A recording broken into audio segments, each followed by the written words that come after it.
Number 1 digital network మనం టీవీలో ads ఇవ్వాలనుకుంటున్నారా? ఇంకెందుకు ఆలస్యం? డెవలప్మెంట్ మీది, ఆ బాధ్యత మాది. వెంటనే ఈ నెంబర్కి కాల్ చేయండి. నమస్తే, వెల్కమ్ టు మనం టీవీ. నేను మీ ప్రియాంకారం.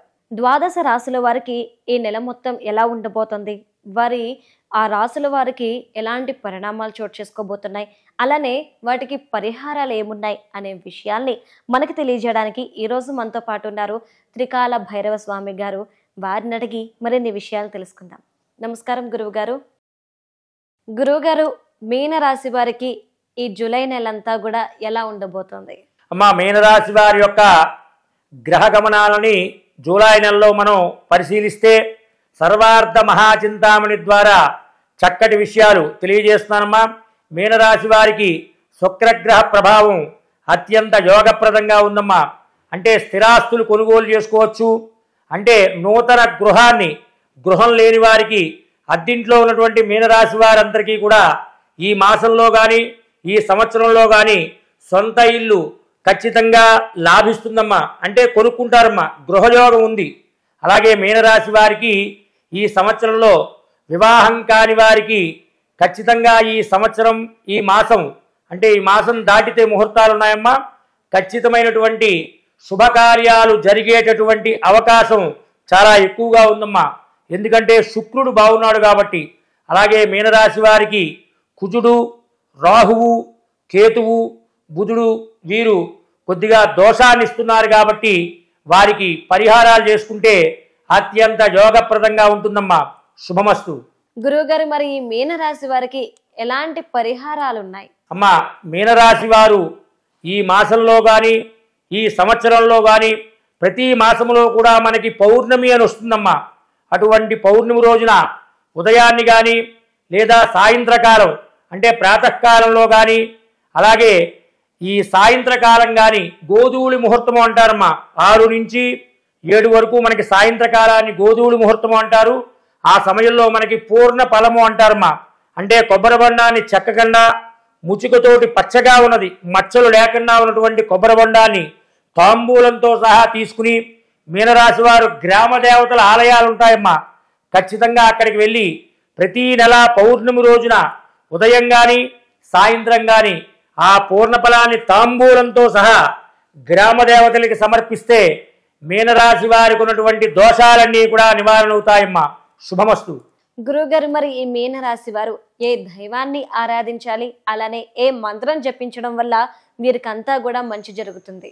అమ్మా, మీనరాశి వారు ఈ మాసంలో కానీ ఈ సంవత్సరంలో కానీ మనకి ఓం నిరంజనాయ విద్మహే నిరాభాసాయ ధీమహి తన్న శ్రీనివాస ప్రచోదయాత్ అంటారమ్మా. అందువల్ల మీనరాశి వారు అనంత పద్మనాభ స్వామి వారి యొక్క ఆరాధన చేయడం చాలా విశేషమమ్మా. ఆయన యొక్క ఛాయాచిత్రాలు మనకి పూజా స్టోర్లో లభిస్తూ ఉంటాయమ్మా. చక్కగా అది ఇంటికి తెచ్చుకుని పెట్టుకుంటే వారికి ఉన్నటువంటి అష్టదారిద్ర్యాలన్నీ కూడా నివారణ అయిపోతాయమ్మా. అనంత పద్మనాభ స్వామి వ్రతం కూడా ఉందమ్మా. ఆ వ్రతాన్ని ఈ మాసంలో కానీ ఈ సంవత్సరంలో ఒక్కసారైనా ఇంటికి బ్రాహ్మణోత్తముల్ని పిలిపించుకుని చక్కగా మీరు చేసుకుంటే మీనరాశి వారికి చాలా అదృష్టదాయకంగా ఉంటుందని చెప్పడంలో ఏమాత్రమూ సందేహం లేదమ్మా. శుభమస్తు. గురువుగారు, మరి మీనరాశి వారు ఎలాంటి దైవిక వస్తువుని ధరించడం వల్ల వీరికంతా కూడా శుభం కలుగుతుంది అనుకోవచ్చు? అమ్మా, మీనరాశి వారికి ఇక్కడ ఒక తావీదు మేము చూపెడుతున్నామమ్మా. ఈ తావీదులో మేము నల్ల ఉమ్మెత్త బదనిక అంటారమ్మా. దానిని మేము చక్కగా స్వీకరించి, అంటే దండకారణ్యాల్లో దొరుకుతాయమ్మా, అంతా మనకి సులభంగా ఉండేవి కాదమ్మా. అవి మేము ముహూర్తాలు చూసుకుని, అంటే 7 గ్రహాలు అంతరిక్షంలో ఒకచోటకు వచ్చినప్పుడు, అలాగే గ్రహణాలు వచ్చినప్పుడు ఒకే మాసంలో 2 పౌర్ణములు వస్తాయమ్మా. అటువంటి విశేషమైనటువంటి సందర్భాల్లో నల్ల ఉమ్మెత్త బదనికల్ని మేము సంగ్రహించి తెచ్చామమ్మా. అవి యొక్క తావీదుల్లో పొందుపరిచి వీటికి సిద్ధిని ప్రసాదింపజేసి మీనరాశి వారి గురించి మేము సిద్ధంగా ఉంచామమ్మా. అందువల్ల మీనరాశి వారు ఈ యొక్క తావీదుని, నల్ల ఉమ్మెత్తతో పొదిగినటువంటి యొక్క తావీదుని వరప్రసాదం కింద పొందితే మీకు అనుకున్న పనులన్నీ కూడా పూర్తవుతాయమ్మా. పట్టిందల్లా బంగారం అవుతుంది, ముట్టిందల్లా ముత్యం అవుతుంది. అందుకని గమనించి ఈ వరప్రసాదాన్ని మీరు పొందవలసిందిగా మనవి చేస్తున్నామమ్మా. శుభమస్తు. ధన్యవాదాలు గురువుగారు. చూశారు కదండి, గురువు గారు ఏదైతే దైవిక వస్తువు గురించి చెప్పారో దానిని పొందాలి అనుకుంటే గనక స్క్రీన్ మీద డిస్ప్లే అవుతున్న నెంబర్కి కాల్ చేసి మీరు ఆ వస్తువును పొందొచ్చు. ధన్యవాదాలు. గురువు గారు, ఒక్కసారి మీ ఆశ్రమం యొక్క వివరాలు తెలియజేయండి. అమ్మా, మా యొక్క ఆశ్రమము ఇక్కడ చూపెడుతున్నామమ్మా మేము. ఇది చక్కగా మనకి హైదరాబాదు నందలి జీడిమెట్ల షాపూర్ నగర్ ఎందలి సుభాష్ నగర్ అని ఉందమ్మా. అక్కడ మనకి ఫాక్స్ సాగర్ అని చెప్పి ల్యాండ్ మార్క్ అమ్మా. అక్కడ ఫాక్స్ సాగర్ కట్టరందలి అమ్మ శ్రీ రాజరాజేశ్వరి శక్తి పంచాయతన క్షేత్రము అని చెప్పి ఉందమ్మా. అలాగే ఆ పక్కనే వరవీర అభయాంజనేయ స్వామి క్షేత్రం, అయ్యప్ప దేవాలయాలు ఉన్నాయమ్మా. ఆ యొక్క ఆలయ ప్రాంగణంలో మా యొక్క త్రికాల భైరవ ఆశ్రమం ఉందమ్మా.